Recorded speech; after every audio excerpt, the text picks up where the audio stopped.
ఈరోజే మాఘ ఆదివారం. ఎంతో పవిత్రమైన విశిష్టమైన రోజు. మాఘ మాసము అంటే ప్రత్యక్ష దైవమైన సూర్యుడికి ఎంతో ప్రీతికరమైన మాసం. అందులోనూ సూర్య భగవానుడికి ఆదివారము అంటే చాలా ఇష్టం. వారం రోజుల్లో ఆదివారం అత్యంత పవిత్రమైనదిగా శాస్త్రాలు చెబుతున్నాయి. ముఖ్యంగా ఆదివారం సూర్య భగవానుడికి సంబంధించినది. మన సనాతన ధర్మంలో పురాణ ఇతిహాసాల్లో ఏ రోజుకి ఇవ్వని ప్రాధాన్యత ఆదివారానికి ఇచ్చారు. ఎందుకంటే అనాదిగా మన వాళ్ళందరూ సూర్యోపాసకులు. సూర్యుణ్ణి ఆరాధించే సంస్కృతి మన భారతీయ హైందవ సంస్కృతి. సూర్యుడు మనకు కనిపించే ప్రత్యక్ష దైవం. అందుకే మనకొచ్చే ముఖ్యమైన పండుగలన్నీ కూడా సౌరమానం అంటే సూర్యుడి ఆధారంగానే వస్తాయి. మరి ఎంతో విశేషమైన ఈ మాఘ ఆదివారం రోజు ఈ కథను విన్నా, చదివినా, చెప్పినా, వినిపించినా జన్మల పాపాలు తొలగిపోతాయి. అనారోగ్య సమస్యలు తొలగి సంపూర్ణ ఆరోగ్యం చేకూరుతుంది. మరి ఆ కథలేంటో ఇప్పుడు ఈ వీడియోలో తెలుసుకుందాం. అదే మాఘ ఆదివారాల కథ. పూర్వకాలంలో సోమయాజుల వారి సోమిదేవమ్మ మాఘ ఆదివారాల నోము పట్టింది. ఈ విధంగా మాఘ ఆదివారాల నోము పట్టి 5 ఏళ్లు నియమంగా ఆ సూర్య భగవానుణ్ణి భక్తి శ్రద్ధలతో పూజించింది. ఇక 5వ సంవత్సరం నోము పట్టి ఉద్యాపన తీర్చుకునే సమయంలో కథ వినేవారు లేరు. దాంతో ఆమె ఏం చెయ్యాలో తోచక తన కుమారులను పిలిచింది. కుమారులారా, ఇలా రండి, మాఘ ఆదివారాల నోము కథ వినండి. మీరు వింటే మీకు సంపూర్ణ ఆరోగ్యం కలుగుతుంది అని చెప్పగా కుమారులు ఇలా సమాధానం చెప్పారు. అమ్మా, మాకు సమయం లేదు. రాజుగారి కొలువుకు వెళ్ళడానికి ఆలస్యం అయిపోతుంది. కాబట్టి మేము కథ వినలేము అని చెప్పి త్వరగా రాజు కొలువుకు వెళ్ళిపోయారు. ఇక సోమిదేవమ్మకు ఏం చెయ్యాలో తోచలేదు. దాంతో ఆమె తన ఇంటి గుమ్మం మీద కూర్చుని వీధిన పోయే బాలుడిని పిలిచి ఇలా పలికింది. ఓ బాలురారా, ఇలా రండి, మాఘ ఆదివారాల నోము కథ చెప్తాను, శ్రద్ధగా వినండి అని అనగా వారు మేము ఆడుకోవాలి అని వెళ్ళిపోయారు. దీంతో సోమిదేవమ్మకు ఏం చెయ్యాలో తోచక రేవుకు వెళ్ళి అక్కడ ఉన్న అమ్మ లక్కలను పిలిచి ఇలా పలికింది. మాఘ ఆదివారాల నోము కథ వినండి, మీకు శుభం కలుగుతుంది అనగా ఆ అమ్మ లక్కలు మాకు తీరికలేదు, మాకింట్లో బోలెడంత పని ఉన్నదని చెప్పి త్వరగా అక్కడి నుంచి వెళ్ళిపోయారు. దీంతో సోమిదేవమ్మ బాధపడుతూ రేవు నుంచి ఇంటికి వస్తూ ఉండగా అక్కడ నిండు గర్భం ధరించి ఉన్న ఒక ఆమె అటు వెళ్తూ ఉంది. ఆమె పేరు రమాదేవి. దీంతో సోమిదేవమ్మ ఆమెను పిలిచి, అమ్మా, మాఘ ఆదివారాల నోము కథ చెప్తాను, ఒక్కసారి వినమ్మా అనగా ఆమె ఇలా చెప్పింది. అమ్మా, నాకు చాలా ఆకలిగా ఉంది. నాకింత అన్నం పెడితే నేను తప్పకుండా మాఘ ఆదివారాల నోము కథ వింటాను అని అనగా సోమిదేవమ్మ సరే రమ్మని ఆమెను తన ఇంటికి పిలిచి ఆమెకు స్నానం చేయించి పరమాన్నం వండి రమాదేవికి పెట్టి తాను తిని తర్వాత మాఘ ఆదివారాల నోము కథ చెప్తూ ఉండగా అన్నం కడుపు నిండా తినడం వల్ల రమాదేవికి నిద్ర వచ్చేసింది. అప్పుడు ఆమె నిద్రపోగా ఆమె కడుపులో ఉన్న శిశువు సోమిదేవమ్మ కథ చెప్తూ ఉండగా ఊకొట్టడం ఆరంభించాడు. దీంతో సోమిదేవమ్మ కథ చెప్పడం ముగించి ఆమె పొట్ట మీద అక్షింతలు వేసి తాను కూడా తల మీద వేసుకుని సూర్య భగవానుడికి నమస్కారం చేసుకుంది. ఇంతలో రమాదేవి నిద్ర నుంచి లేచి కూర్చున్నది. నిద్ర నుంచి లేచిన రమాదేవితో సోమిదేవమ్మ ఇలా పలికింది. నీవు నిద్రలో ఉండగా నీ కడుపులో ఉన్న బిడ్డ నా నోము కథ విన్నది. నీకు మగబిడ్డ పుడితే పగడాల వాన కురుస్తుంది, ఆడబిడ్డ పుడితే ముత్యాల వాన కురుస్తుంది. నేనా సమయంలో నిన్ను చూడ్డానికి వస్తాను. మీ ఇండ్లు ఎక్కడో, మీ ఇంటి గుర్తులు ఏంటో చెప్పమని కోరింది. రమాదేవి తన ఇంటి గురించి చెప్పగా ఆమెను తిరిగి పంపించింది.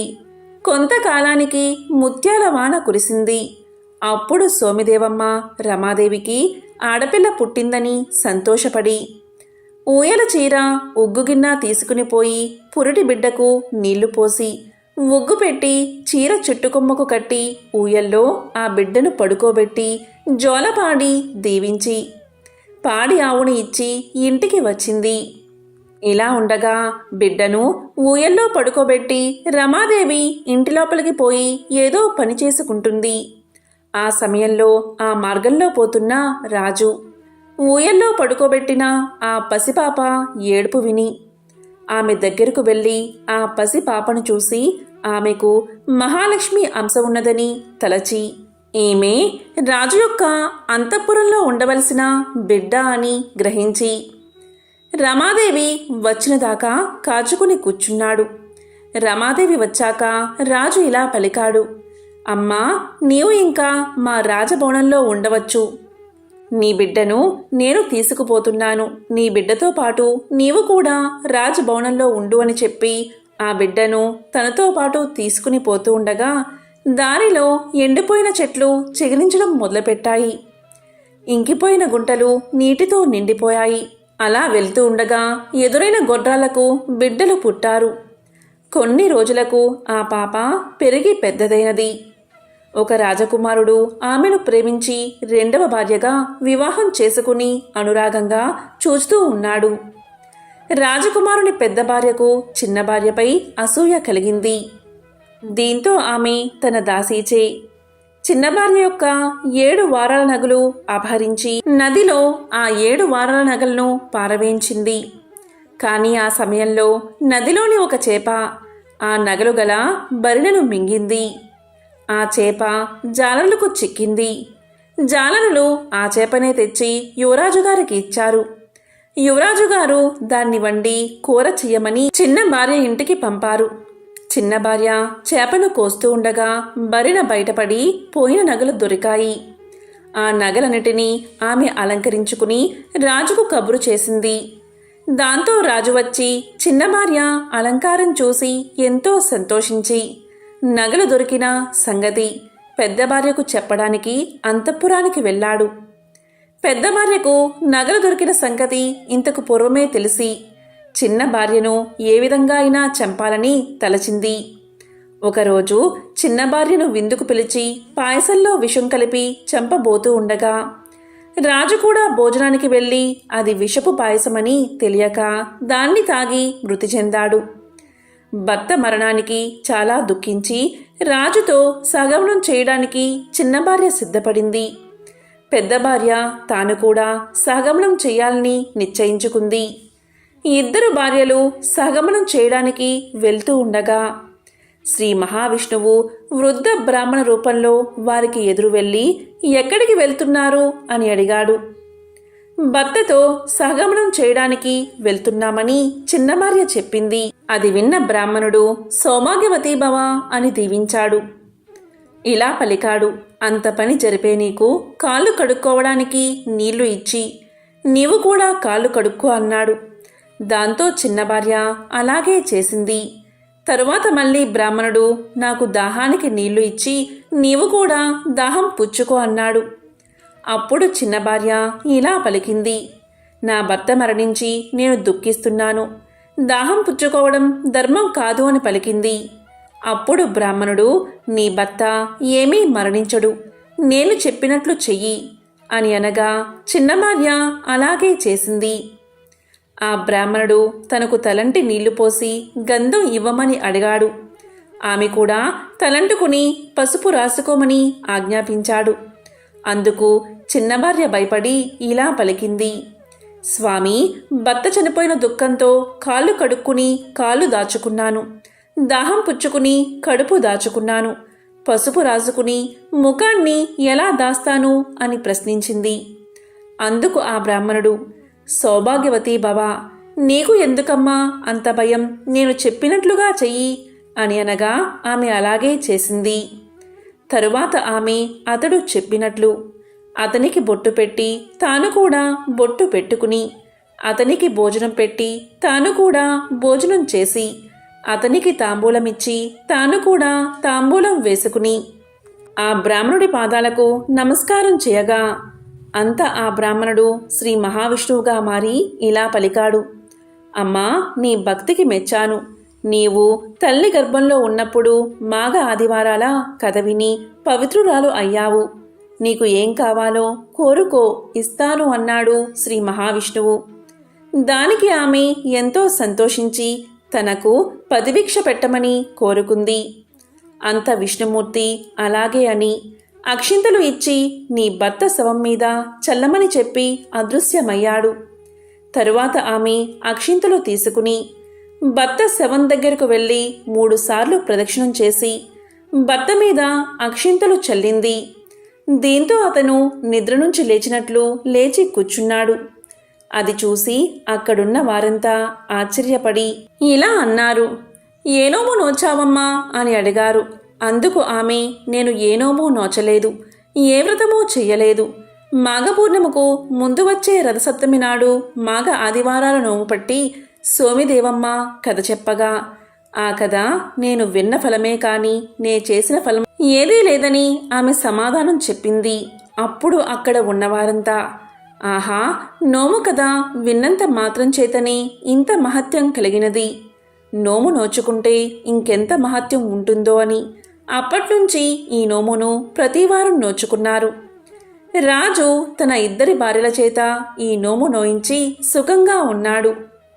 ఈ నోము పట్టి 5 ఏళ్లు ఉద్యాపన చెయ్యాలి. మొదటి రోజు పాలు తాగకుండా ఒక ఆదివారం నాడు ముత్తైదువులకు భోజనం పెట్టాలి. 2వ రోజు మజ్జిగ తాగకుండా 5గురు ముత్తైదువులకు పెరుగుతో భోజనం పెట్టాలి. 3వ రోజు పప్పు తినకుండా 5గురి ముత్తైదువులకు బూరెలతో భోజనం పెట్టాలి. 4వ రోజు తల అంటుకోకుండా 5గురి ముత్తైదువులకు తలంటి భోజనం పెట్టాలి.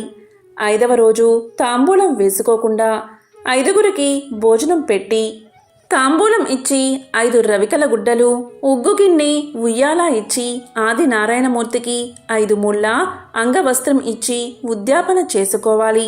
ఎంతో విశేషమైన ఈ మాఘ ఆదివారాల కథను ఎవరైతే వింటారో లేక చదువుతారో వారికి సూర్యనారాయణమూర్తి యొక్క సంపూర్ణ అనుగ్రహం కలుగుతుంది. అనారోగ్య సమస్యలు తొలగి ఆయుష్ చేకూరుతుంది. ముందుగా అన్నం ముట్టని ఆదివారాల నోము గురించి ఇప్పుడు విందాం. ప్రాచీన కాలం నాటి మాట. ఆ కాలాన ఒక బ్రాహ్మణుడు ఉండేవాడు.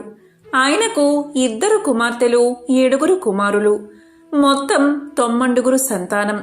వారందరిలో చిన్నది శృంగారవతి. తండ్రి అందరికీ వివాహం చేసి ఆమెకు కూడా తగిన వరుణ్ణి వెతికి వివాహం చేశాడు. మంచి ముహూర్తాన ఆమెను కాపురానికి పంపాడు. శృంగారవతి భర్తతో చక్కగా కాపురం చేసుకుంటుంది. కాలం ఇలా గడుస్తూ ఉంది. ఒకనాడు ఆమె తండ్రి కుమార్తెను చూడవచ్చాడు. తన ఇంటికి వచ్చిన తండ్రిని ఆదరించి గౌరవించి కుశల ప్రశ్నలు అడిగి యోగక్షేమాలు తెలుసుకుని భోజనాలు అయ్యాక ఆ చిన్నది ఇలా పలికింది, నాన్నా, నా వివాహమై చాలా కాలం గడిచింది. అయినా కడుపు పండలేదు. కారణమేమిటో తెలియదు. నాకు సంతాన భాగ్యం లేదా? పిల్లలు పుట్టరా? సంతానం లేని స్త్రీజన్మ వృధా అంటారు, వ్యర్థము అంటారు. గొడ్రాలిగా జీవించాలేమో నేను అని విచారించి దుఃఖిస్తూ తన బాధను తండ్రికి వివరించి చెప్పింది. కుమార్తె గోడు విన్నాడు తండ్రి. చాలా బాధపడ్డాడు. ఆ తండ్రి వెంటనే సూర్యనారాయణమూర్తిని ప్రార్థించాడు. దీంతో ప్రసన్నుడైన ఆ సూర్య భగవానుడు ప్రత్యక్షం కాగా అతనికి నమస్కారం చేసి వినయంగా తన కుమార్తె విషయం వివరంగా చెప్పాడు.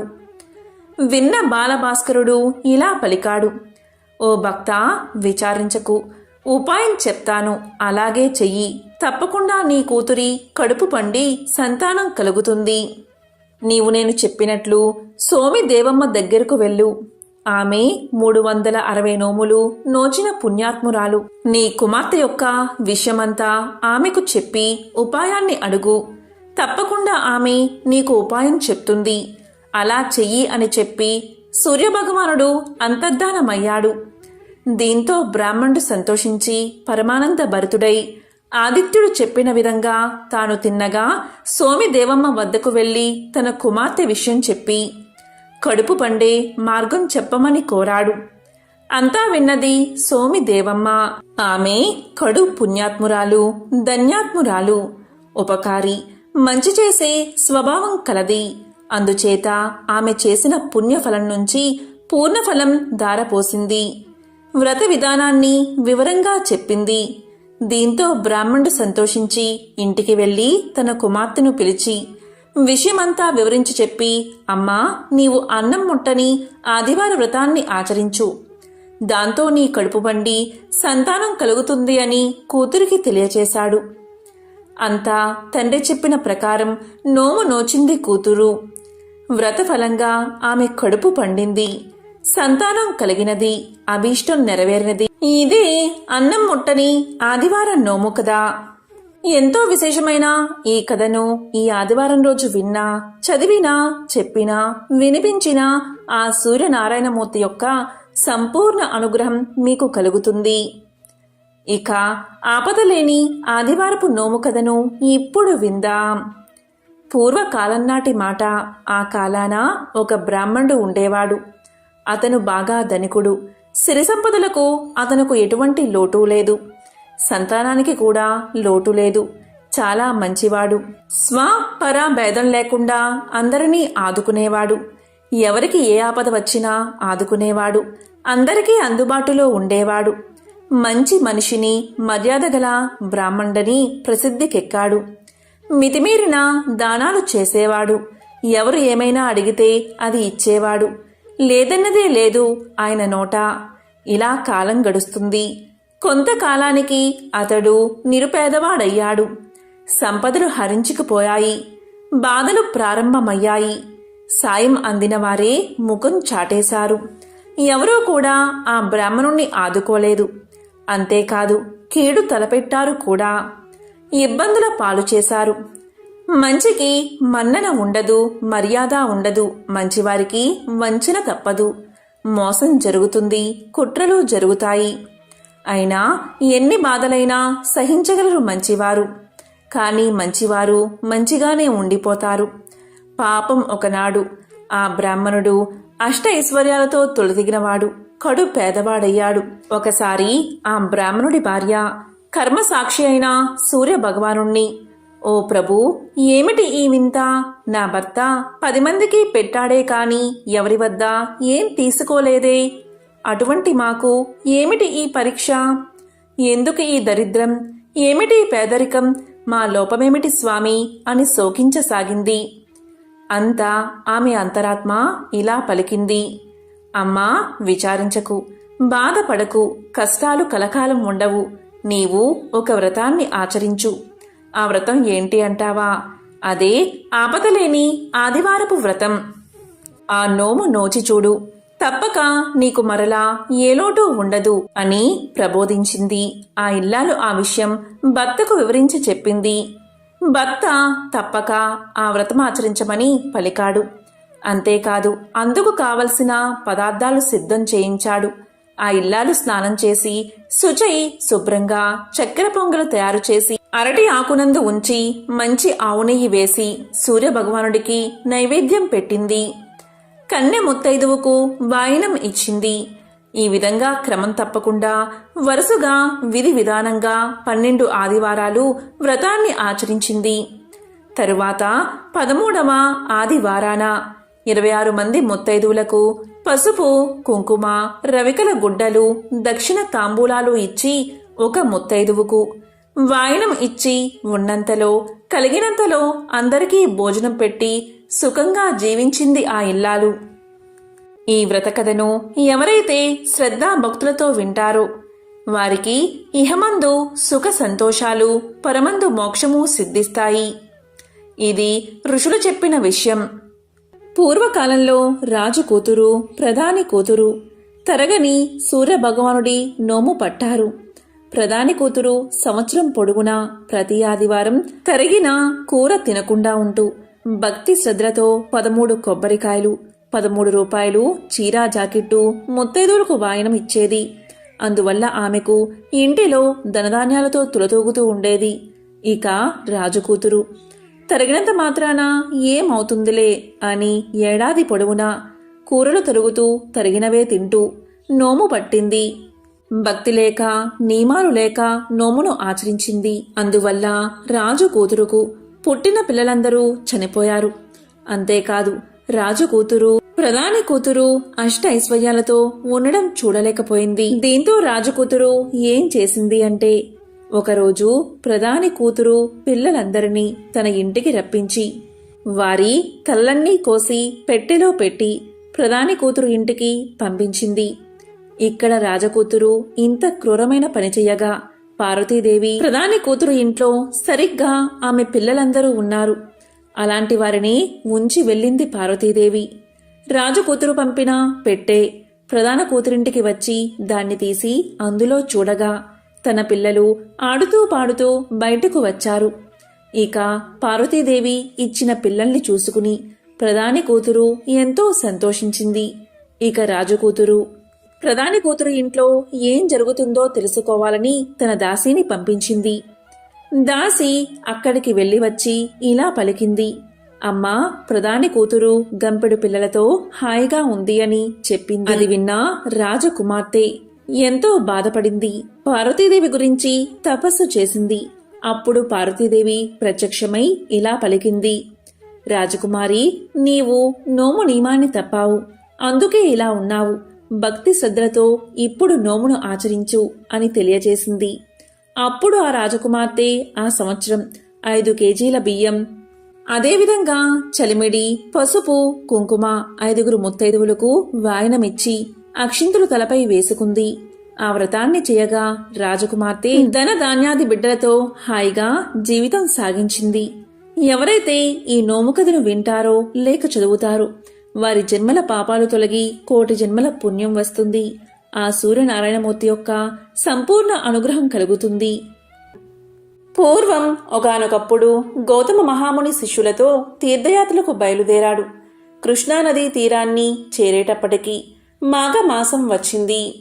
ఆయన ఆ నదీ తీరంలోనే మాఘమాస వ్రతాన్ని చెయ్యాలని నిశ్చయించుకుని ఒక అశ్వత్థ వృక్షం కింద అంటే రావి చెట్టు కింద నివాసాన్ని ఏర్పాటు చేసుకున్నాడు. మాఘశుద్ధ సప్తమి ఆదివారం వచ్చింది. ఆ రోజు ఆయన అశ్వత్థ వృక్షం కిందకి చేరి మూలతో బ్రహ్మ రూపాయ మధ్యతో విష్ణు రూపిణే అగ్రత శివరూపాయ వృక్ష రాజాయతే నమః అని నమస్కారం చేసి శ్రీ లక్ష్మీనారాయణ స్వామి పూజకు పైన చెప్పిన విధంగా మండపాన్ని ఏర్పాటు చేసి పూజ ఆరంభించాడు. అప్పుడు అక్కడికి ఒక కుక్క వచ్చి మండపానికి ఎదురుగా కూర్చున్నది. శిష్యులు దాన్ని దండాలతో కొట్టి తరిమారు. అది ఒక్క ప్రదక్షిణం చేసి వచ్చి తిరిగి అక్కడే కూర్చుంది. శిష్యులు మళ్ళీ మళ్ళీ దాన్ని తరిమారు. కాని అది ఇంకో 2 ప్రదక్షిణలు చేసి వచ్చి 3వ ప్రదక్షిణం పూర్తి కాగానే కుక్క ఒక రాజుగా మారిపోయింది. ఆ రాజు గౌతమ ముని దగ్గరకు వచ్చి నమస్కారం చేశాడు. ఆయన, రాజా, నువ్వెవరు? నువ్విలా కుక్క రూపంలో తిరగడానికి కారణం ఏమిటి? నీ వృత్తాంతం చెప్పు అని అడిగాడు. అప్పుడా రాజు ఇలా సమాధానం చెప్పాడు. మునీశ్వరా, నేను కళింగ దేశపు రాజును, చంద్రవంశంలో పుట్టినవాడను. నా నామధేయము జయచంద్రుడు. నేను సకల విద్యా పారంగతుడనై నా దేశ ప్రజల్ని ధర్మం ప్రకారం పరిపాలిస్తూ ఉండేవాణ్ణి. ఎన్నో యజ్ఞాలు చేశాను. గో, భూ, హిరణ్య తిలాది దశదానాలను ఎన్నోసార్లు చేశాను. వేసవి కాలంలో చల్లని పందిళ్లు వేయించి చలివేంద్రాలు పెట్టించాను. సత్రవులు కట్టించి బాటసారులకు అన్నదానాలు చేశాను. చెరువులు తవ్వించి వ్యవసాయానికి స్నానపానాలకు నీటి కొరత లేకుండా చేశాను. అతిథులను అభ్యాగతులను ఆదరించాను. అయినా నేను అహంకారంతో ఒక అపచారం చేశాను. దానివల్లే నాకీ సునక జన్మ వచ్చింది. ఆ విషయం చెబుతాను వినండి. ఒకనాడు ఒక మునీంద్రుడు నా దగ్గరకు వచ్చి ఇలా అన్నాడు. నేనొక యజ్ఞం తలపెట్టాను. దానికి చాలా ధనం, అనేక సంభారాలు కావాలి. అందుకోసం మిమ్మల్ని ధనం అడగడానికి వచ్చానని చెప్పాడు. నేను ఆయనకు సమస్త మర్యాదలు చేసి అలాగే ఇస్తాను అన్నాను. ఆయన సంతోషించి ఇలా పలికాడు. రాజా, ధార్మికుడువైన నీకు కొన్ని ధర్మ సూక్ష్మాలు వివరంగా చెబుతాను, విను. ప్రతి సంవత్సరం మాఘమాసంలో అంటే సూర్యుడు మకర రాశిలో ఉన్నప్పుడు ఉదయం స్నానం, దేవతారాధన, దాన ధర్మాలు, మాఘపురాణ శ్రవణం చేసిన వారికి 1000 అశ్వమేధ యాగాలు చేసిన ఫలితం వస్తుంది. అందులోనూ మాఘశుద్ధ సప్తమి, దశమి, ఏకాదశి, పూర్ణిమ, బహుళ ఏకాదశి, కృష్ణ చతుర్దశి అంటే మహాశివరాత్రి, అమావాస్య ఈ మాసంలో వచ్చే ప్రతి ఆదివారము కూడా పరమ పవిత్రమైనది. ఈ తిథుల్లో శ్రీ లక్ష్మీనారాయణుణ్ణి, పార్వతీ పరమేశ్వరులను యథాశక్తిగా పూజించిన వారికి కలిగే పుణ్యం ఇంత అని చెప్పడానికి సాధ్యం కాదు. బ్రాహ్మణులే కాక ఇతర జాతులు వారెవరైనా సరే ఈ మాఘమాస వ్రతాన్ని చేస్తే వారికి కూడా ఉత్తమ గతులు కలుగుతాయి అని చెప్పగా నేను అతని మాటలను తేలికగా కొట్టి పారేసి, అయ్యా మునివర్యా, మీరు చెప్పిన ధర్మాలన్నీ నాకు తెలుసు. నేను చేసిన యజ్ఞ యాగాది పుణ్య కార్యాల ముందు ఈ మాఘమాస వ్రతమెంత? మీరు చెప్పిన విషయంలో యథార్థం ఉందన్న సంగతి నాకు తెలుసు. కానీ అవి సామాన్యులైన వారికి కానీ నా వంటి ధర్మకార్యాలు చేసేవాడికి కాదు. దయచేసి ఇటువంటి ప్రస్తావన ఇంకా చాలించి నేను ఇచ్చే ధనం తీసుకువెళ్ళి యజ్ఞం పూర్తి చేసుకోండి అని గర్వంగా మాట్లాడాను. ఆయనకు కోపం వచ్చి నేనిచ్చిన ధనాన్ని తృణప్రాయంగా విడిచిపెట్టి వెళ్ళిపోయాడు. అలా వెళ్ళిపోతూ ఉంటే ఆయన్ని ఆపి బతిమాలి ధనాన్ని ఇచ్చి పంపించాను. కాలక్రమేణా నేను మరణించాను. కానీ ఈ మాఘమాస వ్రతాన్ని బ్రాహ్మణుణ్ణి అవమానపరిచినందుకు నాకు తరువాత 7 సార్లు కుక్క జన్మ ఎత్తవలసి వచ్చింది. ఇప్పుడు మీరు చేసిన ఈ మాఘవ్రతం చూసినందువల్ల ఈ దేవుడికి, అశ్వత్థ నారాయణుడికి, మహాత్ములైన మీకు 3 సార్లు ప్రదక్షిణ నమస్కారాలు చేసినందువల్ల నాకు పూర్వజన్మ జ్ఞానం, పూర్వపు రాజరూపము లభించాయి. అయితే కుక్క జన్మలో ఉన్న నాకు పూర్వస్మృతి ఎలా కలిగిందో చాలా ఆశ్చర్యంగా ఉంది. దానికి కారణమేమిటో నాకు వివరించండి అని అడగ్గా గౌతమ ముని ఇలా చెప్పసాగాడు. రాజా, నన్ను గౌతముడు అంటారు. వీరంతా నా శిష్యులు. ఈమె నా ధర్మపత్ని అహల్య. నేను తీర్థయాత్రలు చేస్తూ మాఘమాసం వచ్చే నాటికి ఈ కృష్ణా తీరానికి చేరాను. ఇక్కడ మాఘమాస వ్రతం పూర్తి చేద్దామనుకున్నాను. ఈనాడు మాఘశుద్ధ సప్తమి ఆదివారంతో కలిసి వచ్చింది. మహాపర్వదినం. ఈ రోజున మండపంలో సూర్యనారాయణ స్వరూపుడైన శ్రీ లక్ష్మీనారాయణ స్వామిని అర్చిస్తున్నాము. ఈ సమయంలో ఇక్కడికి కుక్కలు, గెద్దలు, కాకులు మొదలైన అవాంఛనీయమైన జీవులు రాకూడదు కదా. అందుకే ఒంటి నిండా దుమ్ము, బురద అంటుకున్న నువ్వు ఈ నైవేద్య పదార్థాలు తినడానికి వస్తే మా శిష్యులు నిన్ను వారి తపోదండాలతో బెదిరించారు. 3 సార్లు దేవుడికి ప్రదక్షిణలు చేసినందువల్ల నీకీ పూర్వస్మృతి కలిగింది. అందుచేత రాజా, ఈ లోకంలో ఏ ధర్మ కార్యాన్ని, పుణ్యకార్యాలని అవహేళన చేయకూడదు. 3 సార్లు ప్రదక్షిణం చేసినంత మాత్రం చేతనే పూర్వజ్ఞానం కలిగిందంటే ఇక మాఘమాస వ్రతం చేస్తే కలిగే పుణ్యం ఎంతటిదో ఊహించుకో.